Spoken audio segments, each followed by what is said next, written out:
अर्णव गंभीर मोक्ष मार्ग उपदेशिका। गुरु से मुझको मिला ही कितना, क्यों इतना सोचूं, मैंने कितना किया समर्पण, बस इतना सोचूं। सेवा और समर्पण गुरुवर बढ़ते क्रम पर हो, मेरा अंतिम मरण समाधि तेरे दर पर हो। तेरी छत्र छाया भरिवन मेरे सिर पर हो, मेरा अंतिम मरण समाधि तेरे दर पर हो। बोले अनंत शुद्ध परमेष्ठी भगवान की जय। देवाधिदेव मूलायक चिंतामणि पार्श्वनाथ भगवान की जय। शासनायक भगवान महावीर स्वामी की जय। आचार्य भगवंत कुंद कुंद स्वामी की जय। आचार्य भगवंत विराग सागर जी, विशुद्ध सागर जी, आचार्य गुरु विभव सागर जी महाराज की जय। चढ़ावा ग्रंथ राज की जय। हरिकमा सिद्ध श्री माता जी की जय। वंदनी हरिका संघ की जय। प्रिय बंधुओं, पूर्व की कारिकाओं के माध्यम से हमने अंतरात्मा, परमात्मा और बहिरात्मा के विषय में जाना था। उसके पश्चात में मध्यम अंतरात्मा और जगन्य अंतरात्मा कौन है इस विषय में भी जाना। सकल परमात्मा और निकल परमात्मा के विषय में भी जाना था। दृश्यवृत्ति और सकल वृत्ति इनके विषय में भी जाना। आज पुनः निकल परमात्मा का स्वरूप को बताते हुए पंडित दौलत राम जी यहाँ पर कारिका नंबर 6 के माध्यम से क्या कहना चाहते हैं, उनके भावों को हम समझने का प्रयास और पुरुषार्थ करेंगे। ज्ञान शरीरी त्रिविध कर्म मल वर्जित सिद्ध महंता, तेने निकल आमल परिमातम भोगे सर्वे अनंता। बहिरात्मता हे जाने तजी अंतर्यात्म पूजे, परमात्म को ध्याए निरंतर जो नित्य आनंद पूजे। अर्थात ज्ञान शरीरी सिद्ध भगवान जो है, निकल परमात्मा जो शरीर से अब जो रहित हैं, कल अर्थात शरीर न अर्थात रहित, जो शरीर से रहित हैं, ऐसे निकल परमात्मा कैसे है। अब ये औदारिक वैक्रियक मिश्र तेजस तेजस कार्मण, औदारिक मिश्र और वैक्रियक मिश्र आदि की अपेक्षा से ये जो 7 नाम कर्म शरीर नाम कर्म के भेद बताए गए हैं, उन 7 प्रकार के शरीरों से जो रहते हैं, किससे रहते हैं। अब 7 प्रकार के जो औदारिक शरीर, औदारिक मिश्र, वैक्रियक मिश्र, आहारक मिश्र और कार्मण, जो इनसे रहत हैं, अर्थात वे कौन है। सिद्ध भगवान। कौन है। सिद्ध भगवान। तो कोई ना कोई तो शरीर होगा, सिद्ध होगा। जब तो वे सिद्धालय में रह रहे हैं तो आचार्य पंडित दौलत राम जी ने कहा कि हाँ, उनका शरीर है। कौन सा शरीर है। ज्ञान ही जिनका शरीर है। कौन सा शरीर है। सिद्धों का शरीर, ज्ञान ही जिनका शरीर है। ऐसे सिद्ध भगवान त्रिविध कर्ममल, किस रहते हैं। त्रिविध कर्ममल, द्रव्य कर्म, भाव कर्म और नौ कर्म। कर्म के कितने भेद? द्रव्य कर्म, भाव कर्म और नो कर्म। द्रव्य कर्म ज्ञानावरण आदि जो है वे द्रव्य कर्म है। कौन है? ज्ञानावरण आदि जो 8 कर्म बताए गए हैं, ज्ञानावर्णी, दर्शनावर्णी, मोहिनी, अंतराय, नाम, गोत्र आदि जो है, ये क्या है? ये द्रव्य कर्म है। इन द्रव्य कर्मों से जो रहित हो चुके हैं। भाव कर्म राग, द्वेष और मोह है। इन भाव कर्मों से जो रहित हैं। अब तीसरा कर्म कौन सा आता है? तो कहते हैं नो कर्म है। नो कर्म अर्थात जो शरीर आदि की व्यवस्थाएं हैं, उनसे भी जो अब रहित हो चुके हैं, ऐसे त्रिविध कर्म मल। क्या कहा है कर्म के लिए? मल।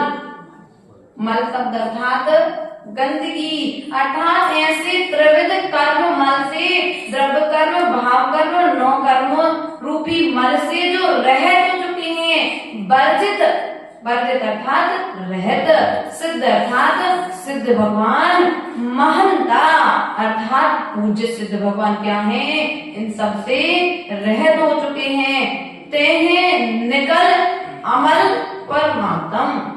ते अर्थात वे कौन? निकल परमात्मा। कौन है वे?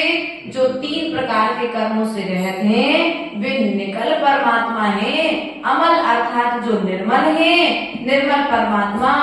भोगे सर्व अनंता, जो क्या कर रहे हैं? सर्व अर्थात सुख, सर्व अर्थात सुख, जो सिद्धालय में जाकर के अनंत सुख को भोग रहे हैं। किसको भोग रहे हैं? बोलो तो। अनंत सुख का जो भोग कर रहे हैं, ऐसे सकल परमात्मा के लिए मेरा नमस्कार हो। बहिरात्मता ये जानत जी, जो बहिरात्मा है, उन जीवों को क्या करना चाहिए? इन सबका त्याग, बहिरात्मता को अर्थात जो छोड़ने योग्य है, उसे छोड़ देना चाहिए। क्या कर देना चाहिए? हे अर्थात छोड़ने योग्य। ये शरीर भी एक दिन क्या है?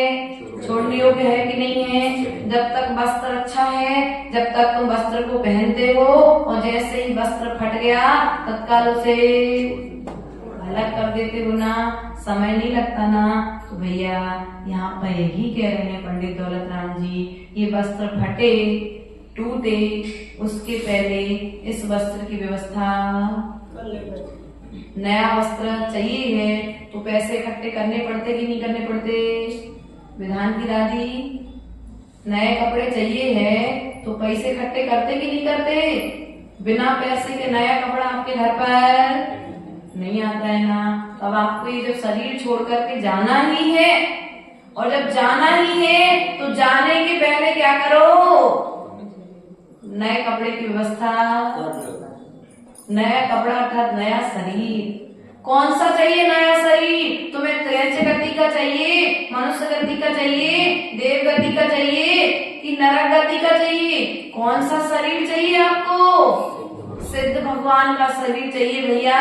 तो सिद्धों का शरीर तो पंचम काल में नहीं मिलेगा, लेकिन सिद्धों के शरीर पाने की तैयारी पंचम काल में हो सकती है। इसलिए जो शरीर तुम्हें मिलने वाला नहीं है, उसकी भावना करो। अब जब उसकी उत्कृष्ट भावनाएं करोगे, व्यक्ति कभी करोड़पति नहीं बनता छोटी सी दुकान से। एकदम से बनता है क्या भैया? मेडिकल वाले भैया, पहले दुकान बहुत छोटी थी, लेकिन धीरे धीरे धीरे धीरे बड़ी हो गई। एकदम से हुई थी क्या? धीरे धीरे तो हुई ना। पूंजी इकट्ठी करते गए, सामान बढ़ाते गए, सामान बढ़ाते गए तो विक्रेता बढ़ गए, विक्रेता बढ़ गए तो व्यापार अपने आप बड़ा हो गया। उसी प्रकार से अभी पंचम काल में तुम्हारे लिए सिद्धालय की व्यवस्था नहीं है, और जब व्यवस्था नहीं है तो कम से कम हम अपने व्यापार को तो बढ़ाने की व्यवस्था तो कर सकते हैं, कर्मों को घटाने की व्यवस्था तो कर ही सकते हैं। तो जो छोड़ने योग्य चीज है उसे छोड़ो। क्या करो? बहिरात्मता ये जानत जी, अंतर आत्म भूजे। जो बहिरात्म तत्व है, जो अजीब तत्व है, जो पर द्रव्य है, जो पर तत्व है, उन सबके प्रति क्या करो? अपनी बुद्धि का त्याग। क्या करो? पर मोह का त्याग, पर वस्तु से राग द्वेष का त्याग करो, त्यागने योग्य है। एक ना एक दिन तो तुम्हें इन सबको छोड़ करके अब जाना ही है। तो देखो इनकी महानता क्यों है पार्श्वनाथ भगवान की भैया, इनको क्यों नमस्कार कर रहे?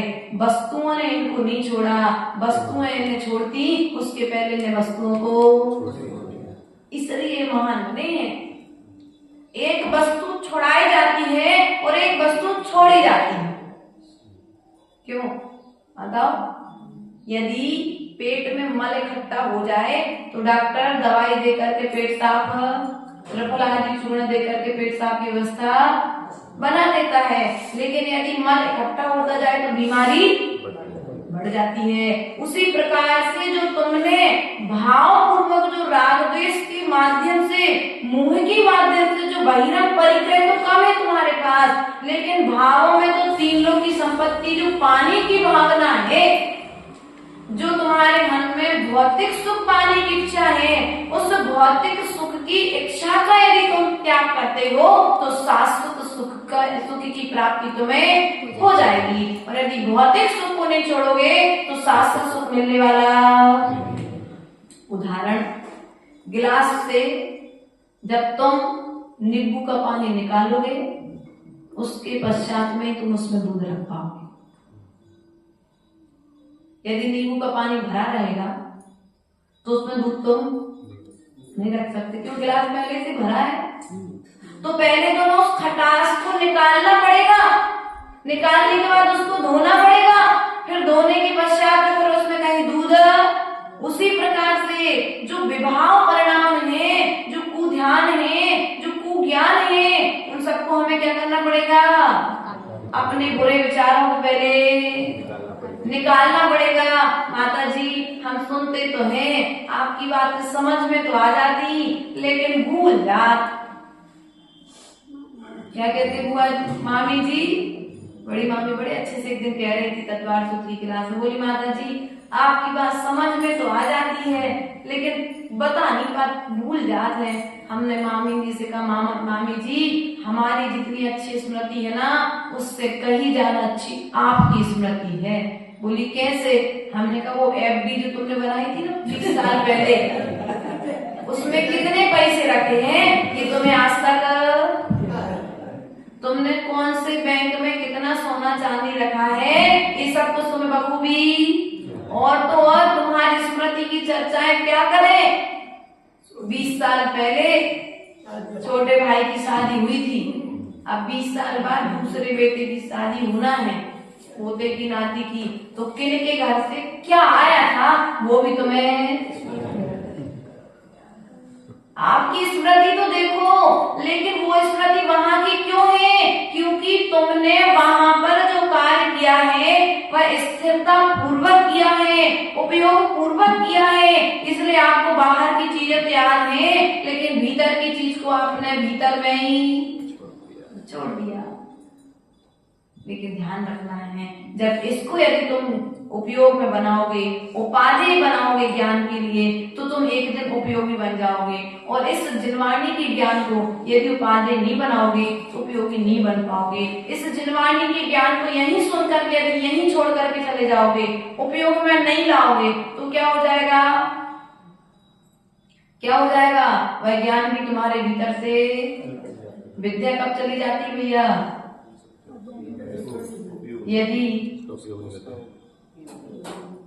यदि किताब को पलटा ना जाए, अभ्यास ना किया जाए उस विषय का, तो आई हुई विद्या भी चली जाती है। इसलिए सदा अभ्यास करते रहना चाहिए। जैसे आपने 10 दिन जो ध्यान किया, उस 10 दिन के ध्यान के यदि हमने एक दिन में 30 सूत्रों के माध्यम से भी ध्यान किया है, तो 30 सूत्रों में से 3 सूत्रों का ध्यान तो हम 3 मिनट कर ही सकते हैं। मैं एक हूँ, मैं शुद्ध हूँ, मैं ज्ञायक हूँ, मैं ज्ञान चेतना वाला हूँ, मैं केवल ज्ञान स्वरूप आत्मा हूँ, मैं कर्म मल से रहित हूँ, मैं द्रव्य कर्म मल से रहित हूँ, मैं द्रव्य भाव कर्म मल से रहित हूँ, मैं नो कर्म रूप में रहित हूँ, मैं सिद्ध भगवान हूँ। सिद्ध भगवान का स्वरूप कैसा है? ये कपड़े मेरे नहीं है, ये परिवार मेरा नहीं है, ये पत्नी मेरी नहीं है, ऐसा चिंतन तो करो तुम। और जब चिंतन करोगे तो एक दिन सब कुछ धीरे धीरे आज नहीं छूटेगा, लेकिन जिस दिन छूटने वाला होगा उस दिन संक्लेश नहीं होगा। ये विश्वास रखो। क्या भैया, आज से अगर ये धारणा ज्ञान बना लोगे तो जिस समय तुम्हारी श्वासें अंदर निकल रही होंगी तो उस दिन तुम ये कहोगे भैया ये सब तो मोह के कारण है जो हमारे आसपास खड़े दिख रहे हैं, ये सब हमारे साथ में जाने वाले। मरते समय ये नहीं कहोगे एक बार पोते का मुंह तो दिखा दो, नहीं तो मोह की ममता मोही जीव क्या करते हैं, पोते का मुंह देखते हैं। हमारे एक उत्कृष्ट श्रावक की साधना समाधि चल रही थी, बेटा अमेरिका में रहता था, 2022 की घटना है। अमेरिका में रहता था बेटा, एक बेटा लगभग 30 दिन से 36 दिन से लगातार सेवा कर रहा था और बाबा जी ने कहा कि मुझे उस बेटे का मुंह देखना, एक बार बुला दो करके। उसको अमेरिका से रिटर्न यहाँ बुलाया गया और जब बुलाने के पश्चात उस बच्चे ने 6 दिन सेवा करी और जो 36 दिन से सेवा कर रहा था वो ने कहा चलो ये आगे भैया तो मैं चला जाऊं घर, और वो घर पर गए हैं 6 दिन के लिए और 6वें दिन यहाँ पर बाबा जी की। मोही व्यक्ति अंतिम समय में मोह को अपने पास में बुलाएगा और जो मोक्ष मार्गी होगा, जो ज्ञानी होगा, वो अंतिम समय में पुत्र पौत्र पैसे संपत्ति प्रॉपर्टी और ये सब नहीं, बही खाते खोल करके नहीं बैठेगा। वो तो ये कहेगा भैया अब चलो ये सब तो हमने जीवन भर किया है, अब हमारे श्वासों का पता नहीं है। यदि साथ में सामने आजू बाजू में पास में कोई साधु संत हो तो हमें उनके पास में ले चलो। वो अमेरिका से अपने बच्चे को नहीं बुलाएगा, वो पड़ोस से अपने बच्चे को फोन नहीं लगाएगा कि भैया चलो एक बार हम उनका मुंह देख लें। जो बहिरात्मा है, बहिरात्मा के प्रति जो तुम्हारे भाव हैं, उन भावों को क्या करो, बाहर से त्याग कर पाओ चाहे नहीं कर पाओ, लेकिन भीतर से तो त्याग कर दो। और भीतर से त्याग करने के संस्कारों में बार बार भाव करो, अर्थात जो छोड़ने योग्य है उसे हे जान करके अंतर आत्मा होने की तैयारी होना चाहिए। क्या करना चाहिए, बहिरात्मा को छोड़ने योग्य जानकर छोड़कर अंतरात्मा होने का पुरुषार्थ करना चाहिए। परमात्मा को ध्याय निरंतर जो नित्य आनंद पूजे, अर्थात जो सदा परमात्मा का ध्यान करना चाहिए वह नित्य अनंत सुख को प्राप्त करता है। अब आप लोग किसका ध्यान कर रहे हो, बोलो तो अगले सत्य बताना, परमात्मा का ध्यान करते हो कि पत्नी का ध्यान करते हो, है कि पैसे का ध्यान करते हो कि पैसे नहीं कैसे कमाए जाए और कैसे आमदनी हो इसका ध्यान करते हो। ध्यान के 4 भेद बताए हैं। कौन कौन से भेद बताए, 4? आत्म ध्यान, रौद्र ध्यान, धर्म ध्यान, शुक्ल ध्यान। ठीक है, ये 4 भेद हैं। इन धर्म ध्यानों के भी 8 ध्यान के 4 भेद, रौद्र ध्यान के 4 भेद, धर्म ध्यान के 4 भेद और शुक्ल ध्यान के भी 4 भेद बताए गए हैं। अब यहाँ पर आपका जो ध्यान है या तो आत्म रौद्र रूप चलता है या फिर धर्म ध्यान तो बहुत कम चलता है। दूसरे के प्रति करुणा आदि करना हमारे मन में बहुत कम ऐसे विचार आते हैं। दूसरे का सहयोग करने के विचार हमारे मन में, भैया हम ही अपनी अच्छी जिंदगी जी ले, हम दूसरे के बारे में सोचेंगे। लेकिन ध्यान रखना है कि जो 8 और ध्यान है हम प्रतिपल जो कर रहे हैं इष्ट के वियोग में और अनिष्ट के सहयोग में। क्या कर रहे हैं, इष्ट के वियोग में और अनिष्ट के सहयोग में जो हम ध्यान कर रहे हैं। इष्ट का सहयोग मिला हमें अनंत भगवान का, लेकिन हमने अपना इष्ट नहीं माना। हमें जो पत्नी मिली, जो परिवार मिला है, जो बच्चे मिले हैं, जो हमें पड़ोसी मिले हैं, जो पैसा मिला है, अच्छा रहने के लिए मकान मिला है, अच्छा खाने के लिए भोजन मिला है, अच्छा पहनने के लिए जो कपड़े मिले हैं, हम इनमें सुख मान करके इनको इष्ट मानना बंद कर दिया। हम उनको इष्ट मान करके उनके पुरुषार्थ में लगे हैं कि नहीं लगे हैं। लेकिन इष्ट वो वस्तु नहीं थी, क्योंकि वो इष्ट वस्तु जो थी वो इष्ट वस्तु भी तुम्हें कष्ट देने वाली थी। अभी जो कपड़ा तुम पहने थे वो कपड़ा बहुत अच्छा लग रहा था, क्योंकि मार्केट में उसके ब्रांड का कोई दूसरा कपड़ा भी आया नहीं था। अब वो दूसरी ब्रांड का अच्छा महंगा वाला कपड़ा आ गया, तो जो पहने तो वो कपड़ा बुरा लगने लगा। तो एक बार अच्छा लगने के बाद बुरा लगे वो इष्ट नहीं हो सकता, है ना।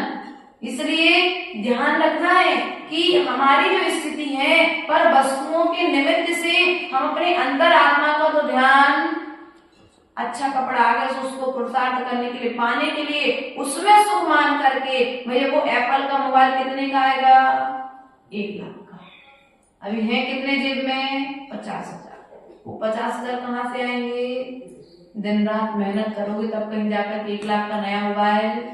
भैया फोन पे बातें तो करनी थी तुम्हें, तुम 1 लाख वाले से करो चाहे 1,000 वाले से करो, है तुम्हें व्हाट्सएप ही तो चलाना था, तो तुम 5,000 वाले से चलाओ चाहे 1 लाख वाले से चलाओ। तुम्हें यूट्यूब पे वीडियो ही तो देखनी थी, लेकिन तुम्हारी इच्छा, तुम्हारा एक जो कहते हैं ना स्टेटस बनाना है, अच्छा लोगों को दिखावे की जो जिंदगी जीना है, इसलिए क्या कर रहा है व्यक्ति, बाहर की जिंदगी जी रहा है, भीतर की जिंदगी से बहुत दूर खड़ा हुआ है। इसलिए प्रयास और पुरुषार्थ करो कि भीतर की जिंदगी जी लो। क्या करो, भीतर की जिंदगी जियो, क्योंकि भीतर की जिंदगी जियोगे तो एक दिन भीतर का सुख तुम्हें प्राप्त होगा। क्योंकि जैसे जमीन में से पानी निकालना है तो पाइप को, मोटर को भीतर में लगाना पड़ता है, बाहर में लगाते हो क्या, जब पानी गड्ढा करते हो तो मोटर को भीतर में सामने वाला पाइप आदि के माध्यम से उसमें प्रयास करके पानी को बाहर लेकर के आता है। उसी प्रकार से यदि तुम्हें भीतर के पानी को बाहर निकालने की कला तो पता है, लेकिन भीतर के ज्ञान को बाहर में कैसे उजागर किया जाए, वह कला भी हमारे लिए जिनवाणी से सीखने के लिए मिल रही है। इसलिए प्रयास और पुरुषार्थ हमें होना चाहिए निरंतर कि हम बाहर की चीजों में रह करके कहीं भीतर की यात्रा को ना भूल जाएं। यह जो मनुष्य पर्याय मुझे मिली है, यह भीतर की यात्रा करने के लिए मिली है। बाहर की यात्रा तो हमने अनादिकाल से की है और अनंत काल से कर रहे हैं, और यदि आज नहीं संभले तो अनंत काल तक हमें पुनः करनी पड़ेगी। इसलिए बाहर की यात्रा से बचने के लिए हम भीतर की यात्रा करना प्रारंभ करेंगे। निकल परमात्मा का स्वरूप यही है, जो निकल परमात्मा जो है वही हम हैं, ऐसा जान करके हमें भी निकल परमात्मा अर्थात सिद्ध भगवान बनने का पुरुषार्थ करना चाहिए। बोले परम पूज्य आचार्य गुरुवर स्वामी विभव सागर जी महाराज की जय, गौर संघ जनवाणी माता की जय, सिद्ध श्री माता।